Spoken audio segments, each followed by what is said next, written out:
Okay, hello everyone and welcome to this live intraday strategy webinar on SB Trade Desk. Michael Boutros here. Good morning to everyone. Audio and video is good, says Stefan. Thank you for that, sir. All right, so we have an interesting start to the month. There's a lot going on. The plays that have been mostly in focus, guys, have broadly been the Euro-Oz with a nice breakout and overnight trade.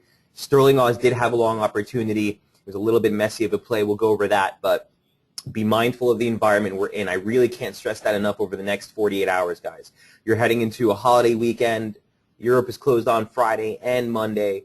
Thin trading conditions, major event risk from the United States. We did just get the release of the weekly jobless claims here in the United States, coming in at 268,000. The expectation was 286. Also, trade balance figures coming in slightly better than expected. We were looking for a deficit of 41.2 billion, got a deficit of 35.4 billion. Next up on tap is the ISM New York print. That's going to be the biggest one for the remainder of the session with factory orders at 9:45 and 10 o'clock. So be on the lookout for that. Things are likely to continue to thin out as we head into, like I said, the weekend, holiday trade, and NFPs. So the NFP print, this release, guys, tomorrow may not be a very appealing event to trade. Okay, I just want to put that out there. It's the thin trading conditions in combination with this kind of release makes for a little bit more of a tricky environment from the scalp perspective, okay, because those thin environments are not really going to put too much emphasis on our oscillators, on what we use to gauge near-term momentum because the markets are thinner. So I just want to put that out there.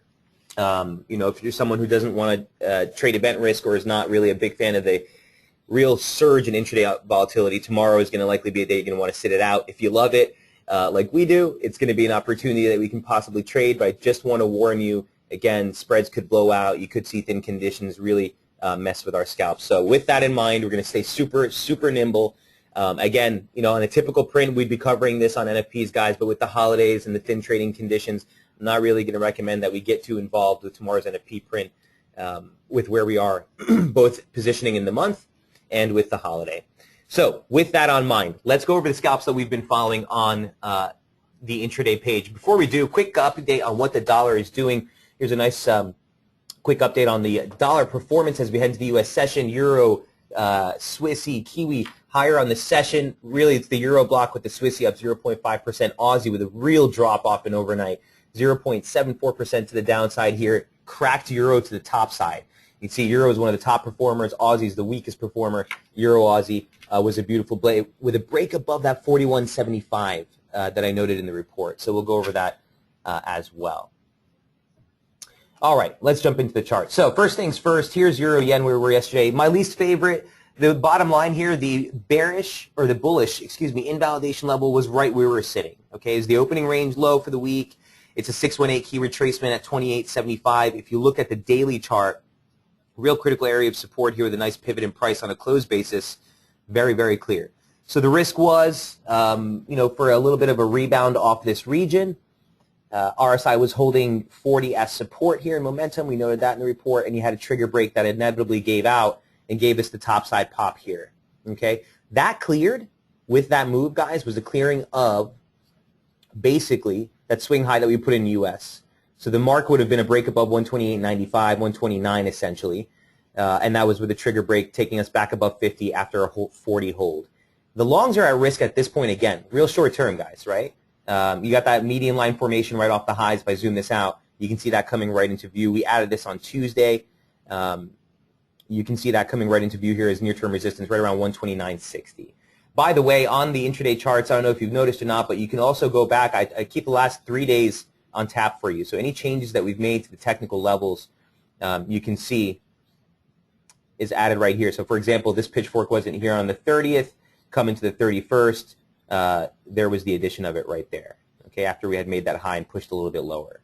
So that region of resistance is what we're testing right now.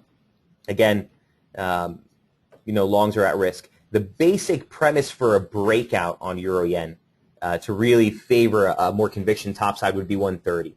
So into these regions, guys, although momentum has found some support, we found the break above 60, we are looking higher into this region to 130. Again, we'd be looking for possible short triggers on Euro Yen.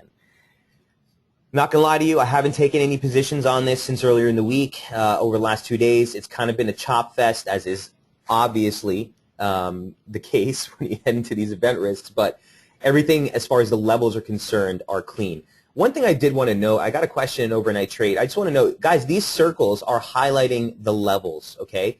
Now, I put them where they are in time based on these slope lines, but the point being is if you're in a long or if you're in a short and you're looking for the limit, you're going to put the limit where this level is. Don't stress necessarily the time because, again, I don't know necessarily when it's going to reach that mark, but we do want to put our limits there, okay? So if you're on the scalp, for example, I'll show you a couple of scalps where the targets were a little bit, early ahead of when price actually got there. Just keep a note. This is where your limits should be, okay? At this point, near-term support is the same level, okay, as resistance that we noted last night, right into that pitchfork support. Again, looking for possible short triggers as we head into this region. If the U.S. opening range breaks to the downside, might be worth another pull into 29, but I'd be very, very light, again, on the leverage as we head into tomorrow's event risk. Hey, Petro, great to see you, sir. Thank you for that. Philippe says, good morning, Michael. When do you sleep, man? You're posting so many updates. If the markets are moving, I'm awake, bro. Stefan says, love the archive charts. Thanks. I appreciate that, Stefan. I put a lot of work into this. I appreciate your comments. Mark says, Chris Kerr mentioned the 3 billion expiries in dollar yen. Looks like it works. We'll take a look at dollar yen, Mark, for sure if you'd like. Let me just get through the scalps here. So for the archive guys, they can just go through the report. Stefan says, is there any way to mark the high and low points on those ellipses, meaning the levels? I could, Mark. I try to keep the charts as clean as possible for you guys, and I don't want to litter them with too many levels. You can fall into that pit where you have way too many levels marked on your charts, and then you're just, you're getting chopped up. So I can try to make a highlight of them, sure. I'll get you the levels. I'll actually post them on the piece, which is kind of the cleanest way for you to see them, but just keep that in mind. Stefan says, I get it. I don't want to mess, right? Yeah, exactly. Excessive analysis is, or when you're looking at a chart that has way too many levels on it, it can really mess with you. But I will try to be mindful of that, Stefan, for sure. All right, so Euro Yen, not my favorite setup, but the levels are super clean. Okay, coming in some resistance here, 129.67, 129.70. We'll see what the U.S. Open has for us. If you're holding longs, you're chipping some off the table here, you're bringing your stops up, right back up into the, okay, so the European low is going to be there. I'd probably bring my stocks up right into the 129.20 level, okay, right to the bottom of that highlighted range there. Break below that, you're probably likely to see this turn around a little bit more fervor. All right, the next setup, Euro Oz, this is the one that kind of popped off in overnight trade. So guys, at the end of the day, this was a simple weekly opening range break. As classic an opening range break as you can get. Start off with the daily chart. 141.60, 141.75. We talked about this on Tuesday, was the invalidation level for the short side. So we came into this resistance early in the week. You had a median line resistance right through that range. You completed 100% extension off the low. That was 141.63. 141.73, 141.75 is a 38.2 off the decline from the February highs.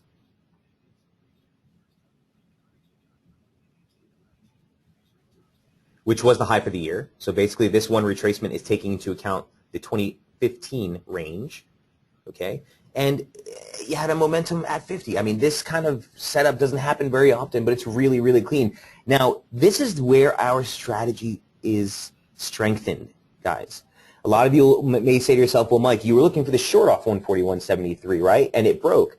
That's the beauty of it, right? As soon as that thing pops, our invalidation level gives out, we have the opportunity to ride it. I don't have to sit out a short and take a loss on it. At the end of the day, there were no short triggers that put you on the short side from here. This is the one we've been looking at for days. It never gave out.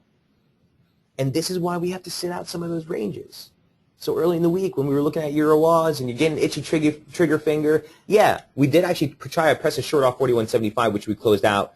I think Petro, was that you or someone in the room here, had taken that position. They took a 50 pip on half the trade and got stopped out. Oh, maybe that was Sterling CAD.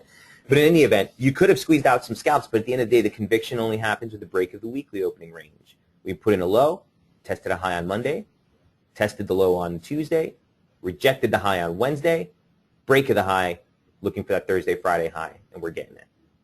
And we're getting it. And at the end of the day, guys, any short exposure, let's say you were looking at a 5-minute trigger and something tickled your fancy and you took the short. The stops are all against 41.75. So as soon as this thing bursts through, you're out anyway. Gives you the opportunity to switch your bias and take the long side of the trade. So even when the trade invalidates what we think is going to happen, the strategy allows us to react quickly and allows us to take advantage of the shift in momentum, and that's what we got here. In fact, even in the report on Tuesday, we were talking about the fact that, look, momentum is holding 40 here as support. We're going to want to see that change, right? With the resistance trigger pending. We're going to want to see that change. That actually did hold support on Wednesday. Well, you did get the trigger break, but you're still within the weekly opening range. This was the real trigger here. And even last night we said that the bias remains weighted to the upside while above 41.65. Any longs you took against this region have continued to pan out pretty well. You're looking at about 40 pips per scalp. This is contracting a little bit, guys, or expanding a little bit, excuse me. This was at 35, 37 pips yesterday. You are seeing that start to widen out as we break through the major highs. But again, why it's important to have those daily charts in view. I update this chart every day, guys, and it's a daily chart, and I'm a scalper, just to show you the emphasis I put on this. I mean, I don't think I really need to even say much here, right? Having conviction on your levels, a breakout level at 141.75, here we are a couple hundred pips higher. So, it was interesting. I was doing a client call yesterday with someone at Daily FX, guys, and he was talking to me about a strategy, a big trader, and he was talking to me about, how do we know when these invalidation levels are giving out? When I say there's a bearish invalidation level, what's the conviction that makes me want to suggest that if this gives out, I want to actually switch my bias? And that's all based on the technical levels, guys. If you don't have conviction on your technicals, then you're trading in a manner that's, not going to be best for you. So enough on that topic. Anyway, so look for near-term resistance here. On the daily chart, it shows that we are trying to burst through this trend line here. I don't want to look too much into it yet. 43.10, we've already passed through. Okay, that's the 50. Let me zoom this out a little bit. Next level of major key interest here is going to be 144.40 into 144. 40 pip range, a little bit larger than we would like as our target, but these confluence regions are critical, and especially when you go back in price and you see that there has been major pivots in price, namely the initial January high and that initial February low, all within this same region. Okay, so the long side still in play, looking for 44, looking for 44.40 on the near-term support. The only thing that would invalidate the long side would be a break back below that median line parallel. It's the same highlighted region that we were looking at last night. So 42.35, Stefan, I guess if you want the top side of that range, man, 42.50 into 42.35 is what I'd be looking at support to match.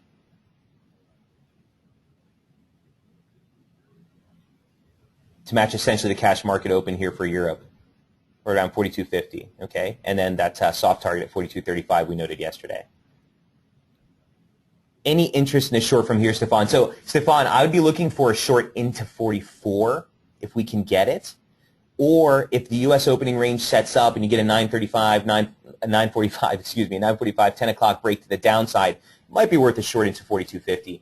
But, I'm not going to be one who's going to be shorting a market while it's in overbought condition. That's when it has the most stretch, right?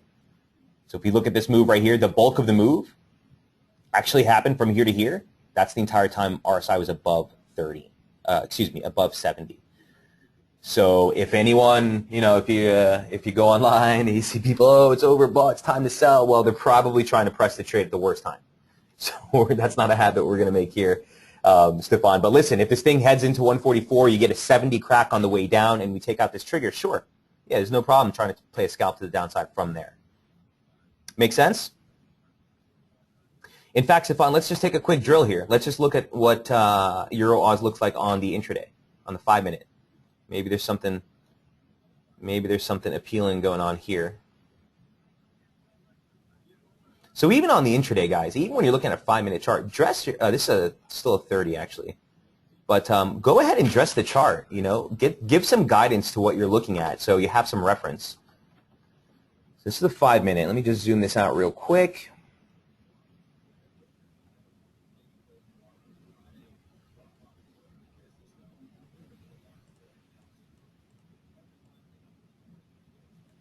I'm not going to really stress that trend line per se, but could offer some guidance here. Momentum, if we take the session lows.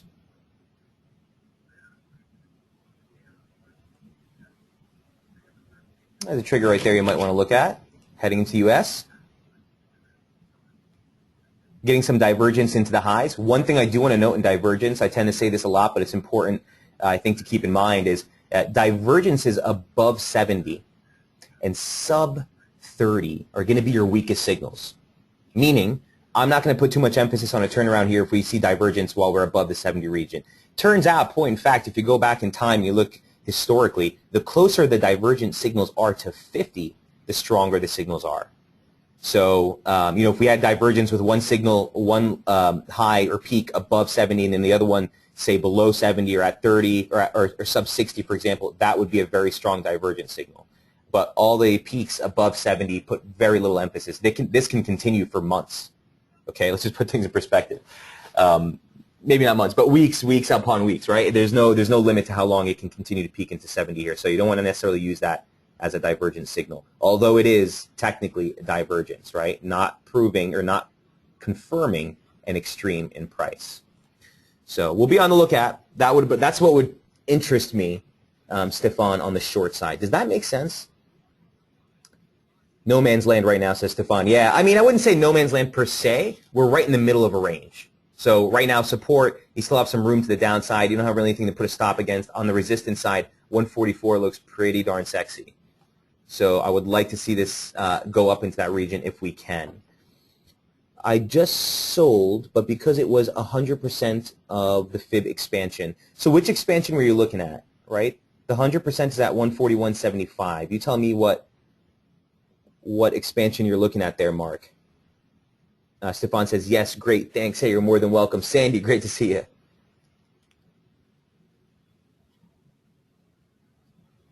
Yeah, Mark, if you want to throw out those reference points, I don't have 100. I have the key 1618 off the low at 144, basically just ahead, 143.97 on that.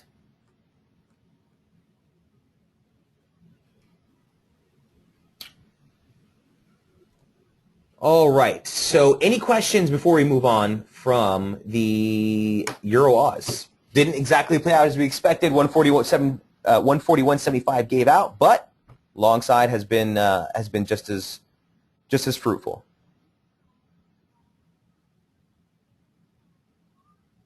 All right, moving right along. After this, the sterling crosses came into focus. Sterling Cat actually gave a beautiful play yesterday.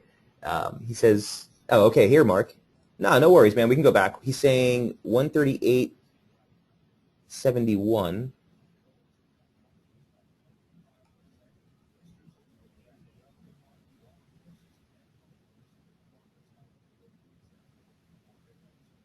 Okay, 138.71. Oh, and then 141.78.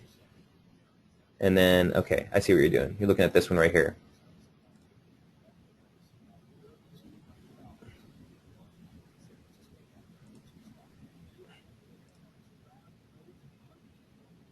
I see what you're looking at. Two equal legs off that low. I don't know if it's going to be a pertinent level, and I get concerned from starting to take fibs mid-range. So I'm not going to stress it. I'm going to leave it there just to see if we get some sort of reaction. It's caught the highs. It doesn't hurt. But the only reason I think it could pan out into something, because if it has some formation to the advance off that low, it might have some merits. And if you draw this right here, it kind of highlights that same region, right? So it might not be a bad fib. We'll leave that there, Mark. It could turn out to catch these highs here. One thing I do want to note is lost my train of thought.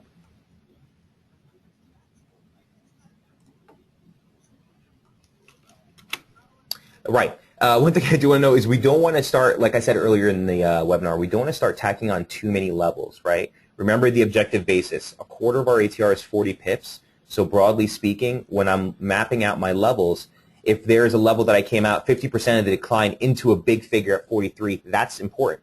That's statistically or technically significant.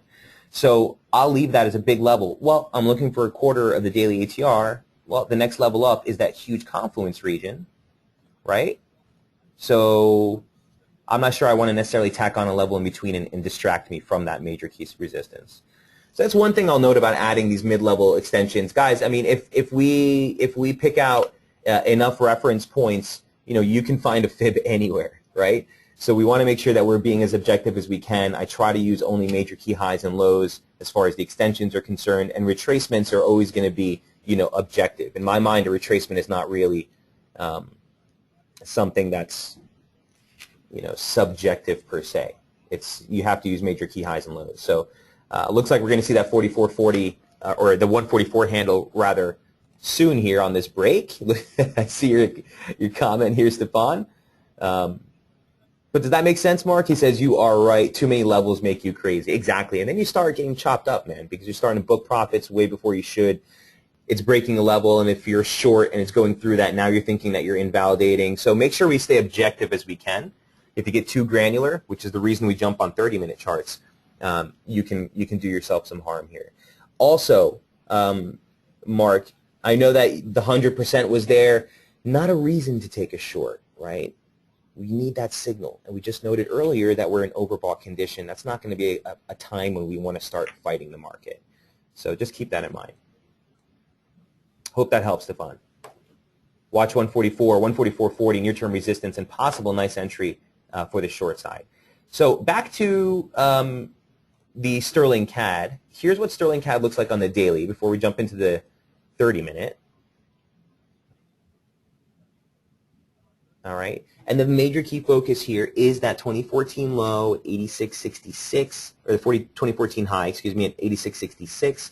That's also the gap open that we made on this move here in early January. Also, this region has been a very nice pivot in price just last month in March. So 87 into 86.66 is the major area of support we've been watching. The scalp chart reflects just that right here. So if you saw in yesterday's piece, we were saying, look, the shorts are at risk here. The day before, we were saying the longs are at risk as we came into this resistance, and that played out really well. The break below 87.80 was the mark that invalidated the long side of the trade. You know, the initial targets at 87.60, 87.7, or the 87 handle rather, and 86.40 into 86.68 was exactly what caught the low. So an overnight trade, remember, this is the bullish invalidation level. We came right back into it, rebounded right off, and this is the kind of chop, guys, that I want to kind of stay away from. The rebound on the upside here was looking for a rally into 87.78. You know, these are the market conditions where you get these long wicks, false breaks, reversals. You get this, you know, these crazy RSI breaks where you're in overbought territory for half the session and you completely reverse. Remember, here's where we were yesterday during the webinar. So I'm not really, you know, looking at Sterling CAD as an operative trade right now. Sterling Oz, I think, is much cleaner from where we are in prospect of the broader trade. Sterling CAD after the short side here. Again, the short side's still vulnerable above this region. So this is the bullish invalidation level still. Okay, and momentum is holding 60. So it's really, for me, the game plan here, or the power play, is only going to be a break below that 86.40, 86.68 barrier. And again, I had this fib really lightly covered because we had no conviction this was a high until this break right here. So now that we know that we have a little bit more of a firmed high, we'll make this a little darker. Back in focus, we can get rid of that 50.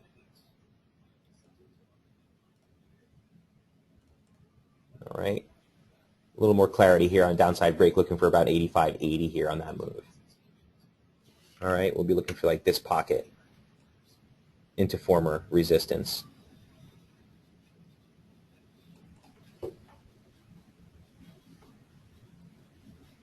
All right, let me just zoom this out for you again so you can get a little bit better of a scale of where we are. Remember that key support range that caught all those lows? That's what your downside risk is if we would break 86.40. Same pocket.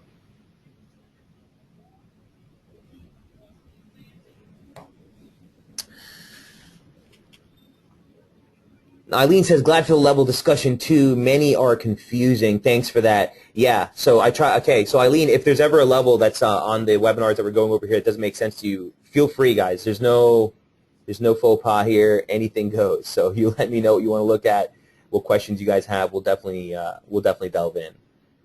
Mark, I'm learning so much. Hey, anytime, Mark. I appreciate your comments, man. I'm humbled. Thank you very much. Tuttle, we'll definitely take a look at dollar CAD. Let's just get through the last one of the scalps here, and that was sterling Oz. So here we are testing support again for sterling CAD. Watch that region. It's the session lows for Europe. So at the end of the day now, guys, 86.50. I would choke it up from 86.43. 86.50. Just watch that region. It's the weekly low now. It's the European opening range low now, and that's going to be the invalidation level, a downside break, and you're basically looking for that 86 handle, 85.80 as near-term support. Next up on deck, sterling Oz.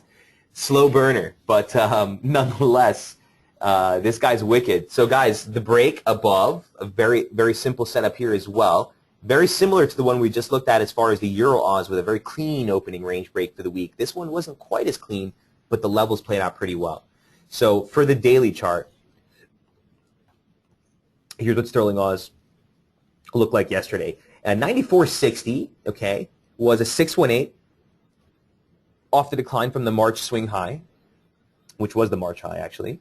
And it was a convergence with a longer dated median line that we've been looking for since the lows that we put back in September.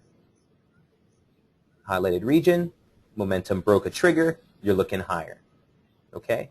Initial target's going to be that trend line off the high on the broader longer term trade, but basically puts emphasis on that 94.60 region. Here's what the scalp look like with that 94.60 break. Wasn't the cleanest, right? And there was a trigger yesterday that we were looking at as we came into that high right at 95.65, which popped. That was a 2618 extension right off the low. Here's what the current chart looks like for sterling Oz. Where art thou, sterling Oz? All right, here we are. So the trigger did give out. Oh, this is the trigger, the longer dated trigger. That one didn't. We're still below that. But the point being, see that level, guys? Again, this is why I just wanted to stress earlier in the webinar. If you're on your limits here on this breakout, just put your limits at 96.33 or just on the inside. You know, just because we came past that time threshold, it doesn't mean that it invalidates that level. Okay? So, you know, if there's a circle here, just imagine it being like this, and just make sure you're working with that level. I don't want you necessarily to stress the time period. If it doesn't reach here and it passed that circle, should we be looking lower? No, no, no. If I'm highlighting a region, just note that level per se. So long story short, 96.34 was the resistance. We kind of probed right through that here, but it looks like we're fizzling out. Divergence into the highs. The divergence signal is coming pretty darn close to that 50 region. Again, puts us a little bit at risk here. So the daily chart, again, you know, we just missed that trendline resistance. If you do stretch higher, you know, there's some room for it. Here it is. It's 97, major key resistance. But, you know, be mindful of that. So the let me take that step back. The two top side targets noted last night, 96.33 and 97.36, or excuse me, the upper median line parallel comes first. That's at 97, then 97.36. We've already taken out the first one. So 97's right here again. Depending on where we are in time, that's going to be that longer dated trendline resistance on the daily chart. Beyond that, 96 or 97.36 actually turns out being a nice 88.6 retracement from the decline off the highs. And guys, look how long we've held this structure. I mean, this is a pretty narrow slope line that we're holding here. It's super clean. So it's a slow burning trade. You know, I know when we get into a scalp with a 55 pip ATR, you expect to be in that now in a couple of hours. But you know, certainly this one requires a little more patience, and not to be too surprised with the conditions that we're trading in as far as the markets are concerned. So keep that in mind. Sandy, we're going to do just that. Let me just take Tuttle's question real quick, and we will look at sterling yen for sure. So Tuttle is talking about the dollar CAD. So those are the featured setups on the scalp page. Gold, obviously, in play here, guys. We were looking for a low. I didn't really think we were going to turn around so quickly, but now that we're back above 95, 98, 1195, 1198, you look higher. I mean, that was the invalidation level for the near-term topside bias after tagging that resistance. That's the invalidation level again. Just because we sailed through it doesn't invalidate it of being what my bias will shift on. Here's what gold looks like real quick. Still holding above that level. Near-term support is right back there again. You know, the broader trade in my mind still stays constructive above 1167. So the way I look at it, I'm looking for a low to buy. Okay? I still think you can make a new low before we start to move off again from just a correctionary stance off that high. In fact, let me just see what 100 off that high looks like. Get out of here. Wow. That's nuts. You see that 100 comes in? Right at the invalidation level. So if this thing is going to give us, you know, a near-term, actually it's right dead on if I get this right. There we go. Wow. Talk about precision. Wow. 1167, guys. You know what that is? That's the outside reversal close day. Okay, so we were plummeting, made a low. The next reversal session, okay, which was a breakout of that trigger on the daily, closed at 1167. Well, wait a minute. That's actually the 2015 January open low and the close low for December. Wow. Or the open, rather, for December. So there's a lot there. And if this formation is in play off the lows, you know, the trendline support comes in just below that. And in fact, as we move into next week, they start to converge right into the 7th and the 8th here. So that's the picture I have for gold, Sandy. I still think it could break down from here. Again, a break below the 1196, 1198 barrier is what would put me back on that trajectory. If we zoom in, it looks like you're scalping this. You're saying I bought gold on a 1 hour, 200 SMA. What's your target? Well, let me take a step back. I shouldn't have even given you caution there. I mean, as long as it stays above 1198, 1196, I wouldn't be too worried about it. But if it breaks below, you know, the chance for a correction here before this bounces is still there. At the end of the day, this is my near-term bullish invalidation still. Let's jump into you know, a 2 hour here for your consideration. Just take a look. Second weekly R2. Okay. What level is that? First target is the weekly R1.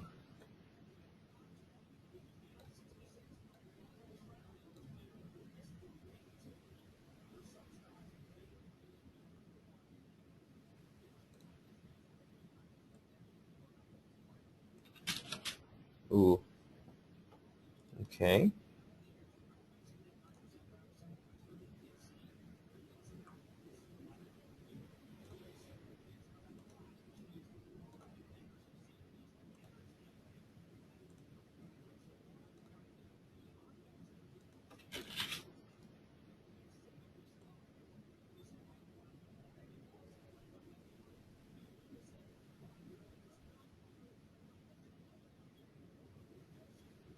Could be the play here.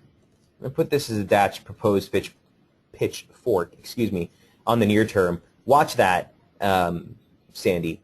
Watch that. It says the R1 is at 1220. 1220. Ooh, 1220 is huge. The whole 1220 region is absolutely massive.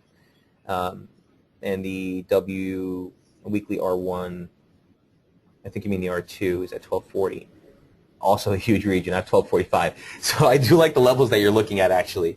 And momentum does look constructive, yeah. So look, at the end of the day, you have a very clean opening range in the median line that you're working with. And the invalidation level that we noted at 1196, 1198 is still there. So as long as you stay above this, Sandy, I'm not really too concerned about a long position. But the short side of the trade, I would be concerned if you break above that median line, because I do have 1220 as a big region, but we already tested it. So if it plows through that, you're likely to see 1240 really quick. Does that make sense? You're on the long side, right? So as long as 1196, 1198 holds, you know, watch that break to the upside. Sandy says, thanks. Yes, I bought gold. Okay. I am. I mean, from a momentum standpoint, the 40 break here is a little concerning, but we're right back above 60, so you're likely to see some gyration here. And guys, just keep things in perspective. You're heading into NFPs tomorrow. Markets will be thin. European markets will be closed. Yada, yada, yada. Don't want to bore you with that combo again. Not bad on gold there. But that's the outlook. So again, above 1195, 1196, 1198 look higher. If you break below that, the risk for a breakdown into 1167 is still there. That's still the bullish invalidation level. We're looking for a low. We're looking to buy dips in gold while above that region. Tuttle, sorry, I didn't forget your question, man. Dollar CAD. So Tuttle's probably talking about a setup we put yesterday on Daily FX. You can always find them right here, guys, on the intraday page as well. And here's what that trade looked like. So notice the title, guys. Reversal scalps pending, okay?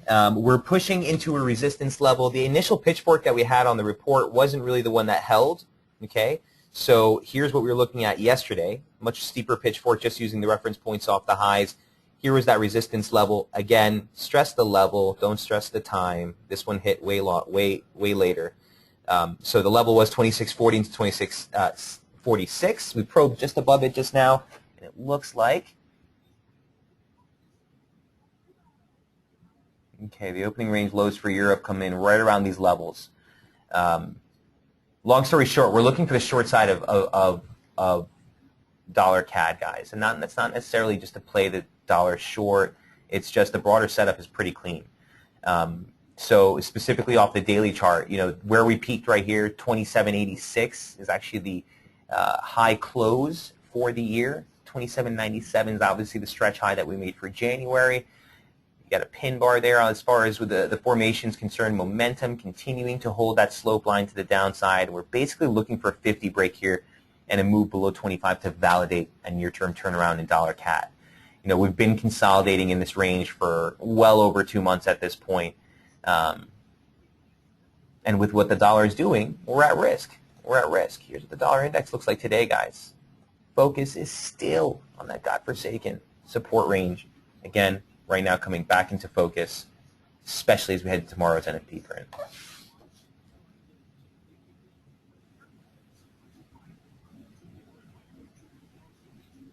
Tuttle says that the trend line didn't hold on dollar CAD, right? So it did not hold. You're absolutely right.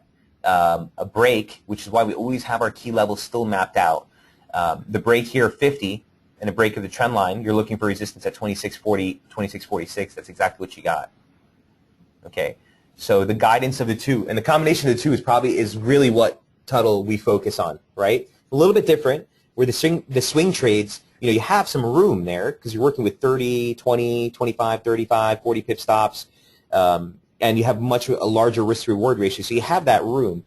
When we're working with such a near-term trade like this, yeah, this is lately the ATRs have been blowing out, so lately we do have little wider stops, but the point being, we want to stress the intraday levels too, not just the broader formations, because intraday you can get stuff like this all the time. So you can see a clear-cut pivot in price, resistance, break, instant support, support, break, instant resistance, and that's part of the game plan. So long story short, the opening range was setting up just below this. It looks like a break to the downside. I'd watch momentum here. If momentum breaks 40, and there's another trigger right there, kind of just staring at me in the face right now. Okay, especially with the former resistance trigger as support right there with this support trigger. A break below 40 here and a move below the European opening ranges. You're looking for a challenge of the support.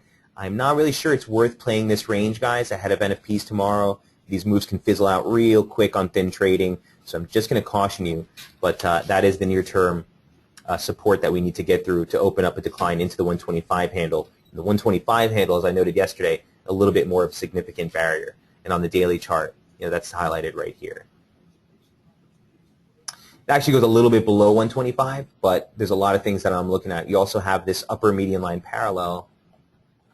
Let me snap that. I'm sorry. Nope, that's part of the resistance structure. Why is this off? Oh, okay, it's the timing. Okay, right here.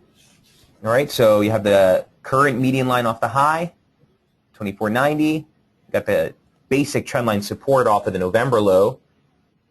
Comes in a little bit lower, right at 24.80. And the confluence of that region here should give us a nice nice target for the downside here if this continues. So 100 off the high actually still takes you to 25.70, 25.60. This is the first region that we need to get through as near-term support for the dollar CAD. Let's see what the near-term structure looks like on the 5 real quick, guys, if we don't mind.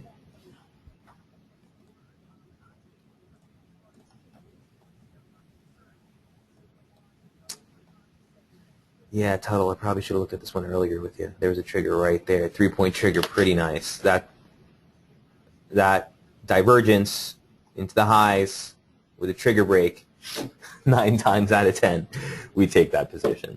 So missed opportunity here during the webinar, guys. Just as we started the webinar, looks like this trigger was given out. Sorry about that. But really, really clean on that one. So again, look for the range lows for Europe. Coming into that right now, we're around 125.85. And then if you're holding shorts, look for limits over here. We bring your stops to break even if we get down there. If you're looking for new exposure, I don't think you want to touch this here. Okay, I don't think you want to touch this here. Keep in mind you still have U.S. data on tap later in the session.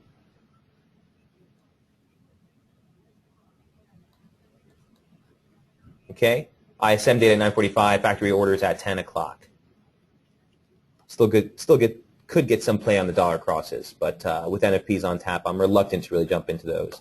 Tuttle says the trend line didn't hold. Oh, I got that one already. He says, thank you, Michael. Cheers, mate. Anytime. Yeah, that's a good eye, Tuttle. You really impressed me with these RSI triggers that you brought up, that you always bring up in the webinars, man. Keep it up. Well done. So the invalidation level stays at today's highs. Okay, I'm not going to necessarily move a circle there or anything. You guys can see the highlighted region there. That's really the invalidation level for the shorts at this point. You're looking to maintain a short side bias sub 24.50, and you need a break sub 25.50 to attain that 125 target we were talking about last night, 124.90 specifically. Nice confluence region here of both the operative median line formation wherein we're still leave this even though we got that crack, guys. Simple false break. And you also have a basic trend line from the support, which I want to adjust at this point.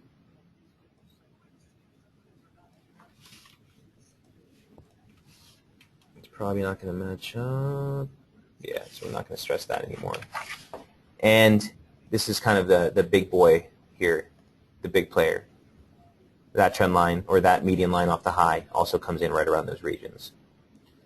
So we'll see if the dollar CAD can materialize into a reversal. Tomorrow is not one of those prints where you get both the U.S. employment and the Canadian employment. It's just going to be U.S. I think Canadian employment comes later in the month. So, you'll be looking for the dollar for price action here as we head into tomorrow's release. Tom says, hey, Tuttle, you're more than welcome. Tom said, Mark says, might have been asked before, but do you draw on the 30-minute charts just because RSI is clear? Or is there another reason? I prefer hourly, but maybe I should switch. So, Mark, I'm a big believer, man. It's all it's your comfort level. If the hourly chart has been working for you, I don't want to alter that behavior. But the only thing I'll say to you is this. If you're near-term trading and you're trying to use RSI as a way of ascertaining near-term bias, an hourly chart, while it is the standard of the industry, right? You don't actually see too many people delving into 30-minute charts, but they're not using triggers and momentum. If you're looking at an hourly chart, Mark, just keep in mind, man, that RSI signature has no bearing until that hour closes. So for me, trying to, give me a bias or trying to help me ascertain what the directional bias should be, I want to see those candles close so I can get some assurance on what I'm seeing in RSI. Because as long as that candle is open, nothing that happens in the oscillator matters. This line only gets pinned to a certain location once this candle closes. So if this spikes into 25 on a stretch here for some news print, this is going to look like it's through 30. If it retraces during that hour and pulls right back up, it's going to look like it never even cracked. And you're going to be sitting there in a trade because RSI broke when it has no bearing.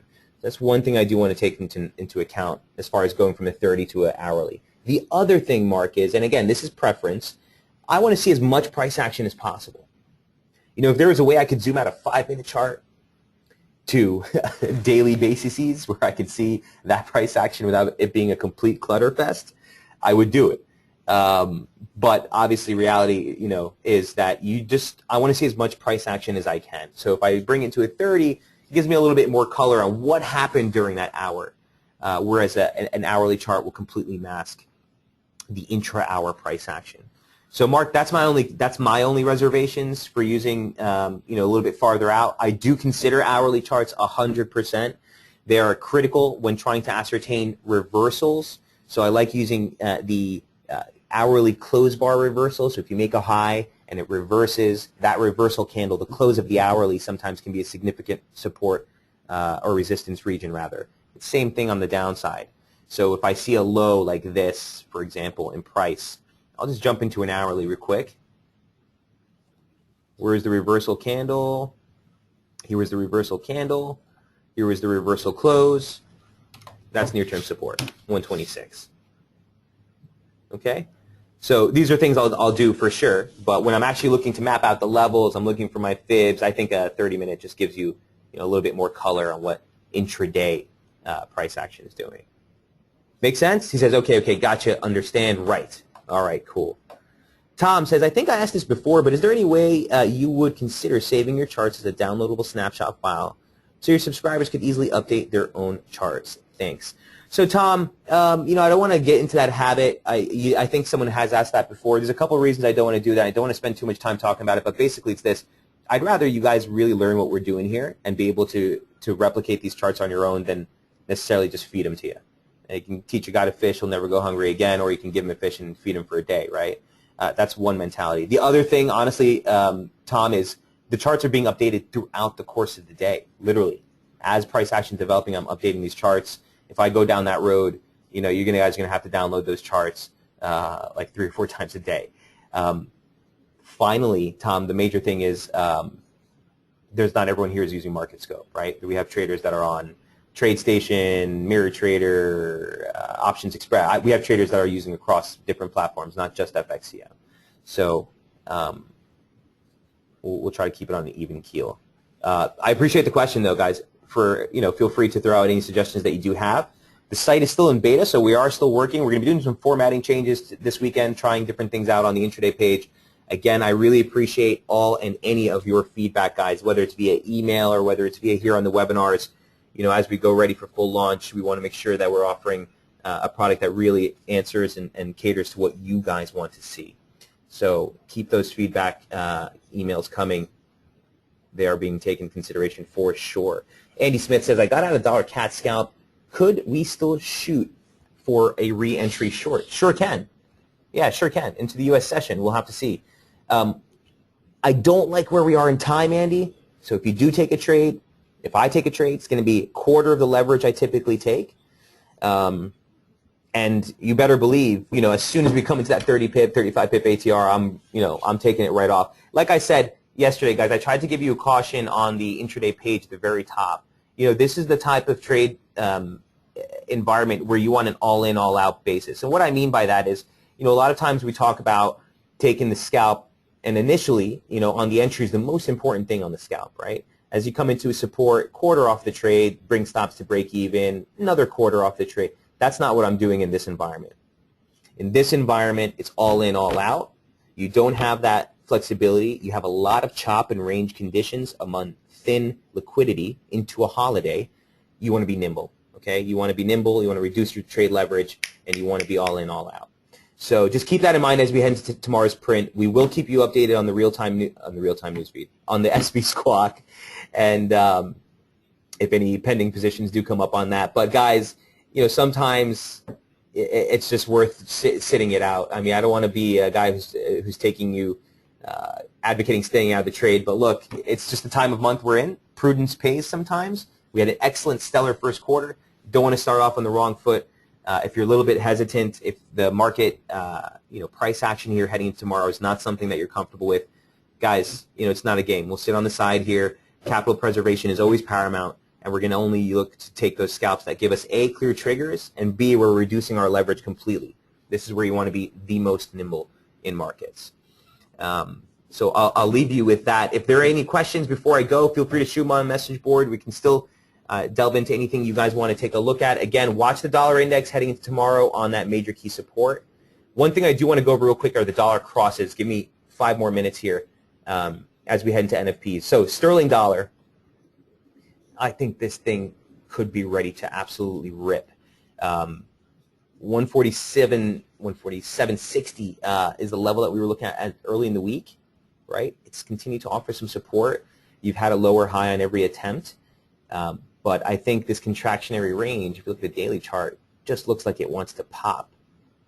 I could be completely wrong. Could completely fall through 47.80 and be done, which is why we don't have exposure on it right now. But something to be on the look at specifically as you head into tomorrow, and specifically heading into tomorrow, guys, the risk for the dollar is to the downside on a weak print. So if we get an at expectations print or stronger, I don't necessarily think I'll be interested in taking any exposure tomorrow. If the print comes out dramatically to moderately weaker, okay, and let's look at the expectations real quick. As it stands right now, by the way, China PMI services later tonight. You're going to want to watch the Aussie crosses on that. But for the U.S. non-farm payroll print tomorrow, this is continuing to be reduced. It was 250 last week, 246 on Monday. Now it's 245 as far as the expectation for non-farm payrolls after that blowout 295 print. But we'll be watching the unemployment rate, which is expected to hold at 5.5%. But more importantly, guys, the participation rate. 62.8 represents a low we haven't seen since the 1970s. And again, we've continued to note that as the participation rate, drops off, that'll put artificial downside pressure on the unemployment rate, right? Because the labor size is larger. So if this contracts to 62.7 and you see unemployment drop to 5.4, that's not necessarily a good thing, right? So we'll keep that dynamic in mind. That being said, guys, the focus for the Fed is inflation right now. It's not the employment figures. So like I said, the risk here, I think, is if you get a weaker print, let's say 200 or below would be, in my mind, a dramatically weaker print and something that would catch the attention of the Fed. The unemployment rate, I wouldn't really put too much emphasis on that. I'll be watching that participation rate. Mark has a guess of 192,000. A little bit more of a bull here, right, Mark? Looking for that positive U.S. data stream to sort of kick into play. It's a crapshoot. We make guesses here on NFP Morning every morning. Me and Jamie like to throw around some guesses, but that's all it is. That's not going to impact our trading or anything like that. So we'll have to see what the reaction is. The risk is for a dollar pullback or a dollar sell-off on a weaker read. If you get 245, 250, 270, you might see a little bit of a bounce, but I wouldn't necessarily look for a broader resumption yet, specifically on the dollar, unless you get back through 12.7, which is the high day close for the year. All right. So that's sort of the game plan for the dollar index and the broader dollar story heading to tomorrow. On the crosses, again, that's why I'll be looking at the pound. I do want to see if this consolidation break, this capitulation, whatever it is, I do want to see this finally resolved on this contractionary range here that we've been having. Euro dollar looks like this. Okay, that's testing near-term resistance. And actually, euro has been, from a near-term scalp prospect, hasn't been all that ugly. We were scalping this last week, if you guys remember. It was getting kind of hairy as we were straddling that upper median line parallel. This week, the break below it shifted the bias back to the downside. We never got into that 107 handle, okay, which was the target here on these shorts. But this invalidated the short again. With the break above the 107.90 is basically 108. And again, that was the first 60 breach of the week that we saw after multiple attempts and turns ahead of 60. All right, so near-term resistance 108.75, 108.80. It's a 50% off the high and a nice confluence with the 618 off the low. And again, the region that we highlighted yesterday's webinar, don't stress time, just stress the level. And that level is still 108.75. I have 108.82 target for today, says Mark. Oh, well, yeah, I mean, it's into 108.81 is the actual 50% retracement, 108.81.5. So you want to know what, Mark, if we're rounding numbers here, man, you're right on point. in any event, if you're scalping, Mark, just as a word of caution, I typically always have my limits on the inside of that barrier. If I'm looking to scale out of a position, especially, I'll have the targets on the inside of that barrier. If I'm looking to take all in, all out, it's typically on the inside of the barrier. So I'd rather have it at 108.75 and forego those 4 pips than have it miss a limit at 108.80 and have this thing pull back on me and take a loss. Make sense? Doesn't matter. You're probably going to get it right now on this stretch, so just hold that 108.80 level, all right? So, guys, if there are no other questions, keep in mind also, Mark, it's breaking through 70. That's if it closes this candle above it, that's going to be a constructive play for you. If it doesn't, be on the lookout here as you head into the U.S. Open in about 4 minutes for the cash market. High probability turnover time for these rallies. Steven says, hey, Mike, I'm new to SB. Welcome aboard, my friend. How do I get the Twitter squawk? I click follow and still pending. So, Steven, great question. For everyone who's in the room, guys, please, if you're newer to the market, or if you're newer to SB Trade Desk, rather, excuse me, on the homepage, guys, you just need to fill out the SB squawk form.